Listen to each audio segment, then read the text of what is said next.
انہی لوگوں نے، رہنماؤں نے، جنہوں نے تحریک پاکستان میں حصہ بھی لیا تھا، لیکن بننے کے بعد یہاں کا جو نظام ہے وہ جاگیردارانہ نظام رکھا گیا، اور بہت سی چیزیں اسی طرح سے رکھی گئیں جو اس کے منافی تھیں۔ ہندوستان میں جلدی بنا اس لیے کہ انہوں نے جاگیرداری سسٹم کو ختم کیا، اور پھر اپنے حوالے سے وفاق کی کیا شکل ہوگی، یا یہ کہ جماعتوں کو کیا تعین کیسے کیا جائے گا اور ان کی دیکھ بھال، یہ اس انڈیا میں ہو گیا۔ اس لیے وہ ہم سے بہت آگے رہے آئینی راستے کو دیکھتے ہوئے، اور ہم جو تھے اس وجہ سے نہیں کر سکے۔ کوشش تو ہم کرتے رہے۔ اب کہہ سکتے ہیں کہ یہ جو اس میں جو بائیڈن نے جاتے جاتے ٹرمپ پہ الزام لگایا ہے کہ اولیگارس آ رہے ہیں، جو کہ پلیٹو کا نظریہ ہے۔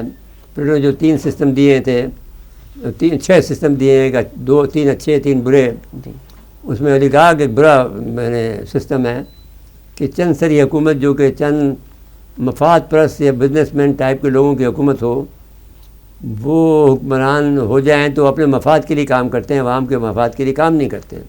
اس کے مقابلے میں جو اچھے ہوتے ہیں، جو ایرسٹوکریٹ ہوتے ہیں، وہ ایرسٹوکریسی کہلاتی ہے۔ تو اب تو اس کا یہ مطلب ہوا کہ ہمارے یہاں پر اولیگارس آ گئے تھے۔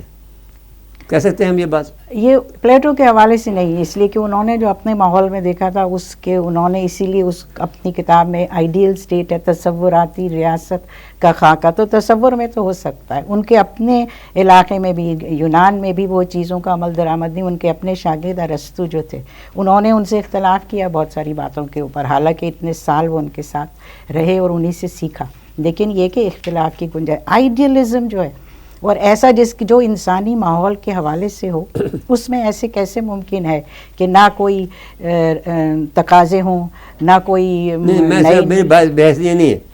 یہ بحث یہ ہے کہ ابھی جو اس وقت جو حکمرانی ہے وہ اولیگار کے ہاتھ میں ہے ہی نہیں ہے، اگر وہ بات نہ مانی بھی جائے۔